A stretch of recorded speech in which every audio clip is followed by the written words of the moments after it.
कभी कभी प्यार मोहब्बत इश्क सिर्फ कहने सुनने में अच्छे लगते हैं। जब बारी शादी की आता है ना, सब खत्म हो जाता है। प्यार वही करेगा जो मंडप तक लेके जाएगा, नहीं तो उनको शमशान तक पहुंचाने की औकात रखते हैं। ठीक है? हाँ भाई, प्यार वही करेगा जो मंडप तक साथ निभाएगा, वरना शमशान तक हम खुद भी तुम्हें लेके चले जाएंगे। उसमें कौन सी बड़ी बात है? उसमें से नहीं है। कहते हैं इश्क किया था हमने भी, हम भी रातों को जागे थे। इश्क किया था हमने भी, हम भी रातों को जागे थे। और था कोई पागल सा लड़का जिसके पीछे हम नंगे पांव भागे, और वही आपके बनारस से भागे थे। आपके बनारस में है ना? किसी शिकवा नहीं किसी से, किसी से गिला नहीं। किसी शिकवा नहीं किसी से, किसी से गिला नहीं। हो नसीब में नहीं था जो हमको मिला। दिल ना लगे यार राहुल भैया, लेकिन उसे पहले हमारे बुक में रखे वो समझे न मानिया हरे असली इरादा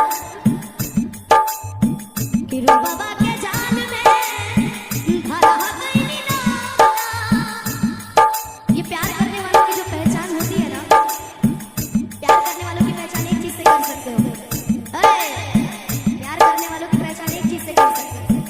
कम वक्त वो सब मुस्कुराते बड़ा अच्छा है, स्टाइल बड़ी प्यारी लगती है ना। हो कि समझे न मानिया हरे असली इरादा अरे बाबा के जाल में धरा गई निराला। केहू के रोवाल हो बात नहीं, केहू के रोवाल बहुत बात नहीं। रोवा के हजार बहुत बात होला, सनहिया लगावल बहुत बात नहीं। नजरिया चुरावल बहुत बात होला।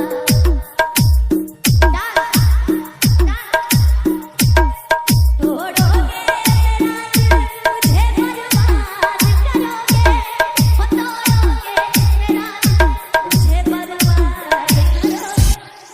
दिल तुम्हें दे करोगे, क्या याद करोगे, क्या याद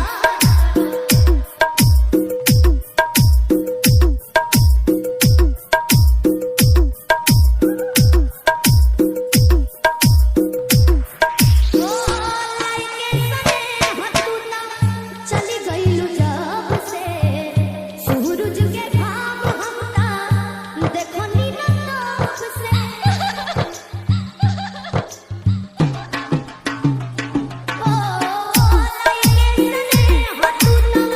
चली गईलू जब से सूरज के भाव हमका देखो नीला ताप से। हसरा धरा बहुत बात नहीं, असरा धरा बहुत बात नहीं। असरा पूरा बहुत बात होला, यहाँ लगा बहुत बात नहीं।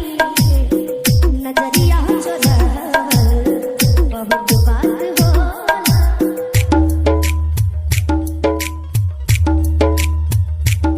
देखे जिंदगी भर मनीष मनीष मनीष मनीष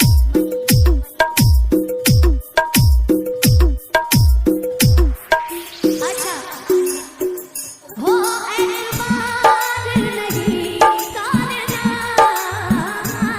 इंतजार नहीं करना।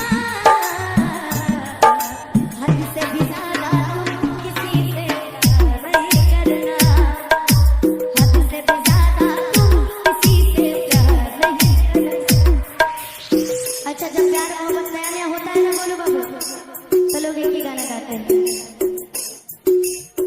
मुझे इश्क है तुझी से कि सनहिया लगावल बहुत बात में खे, नजरिया चुरावल बहुत बात होला।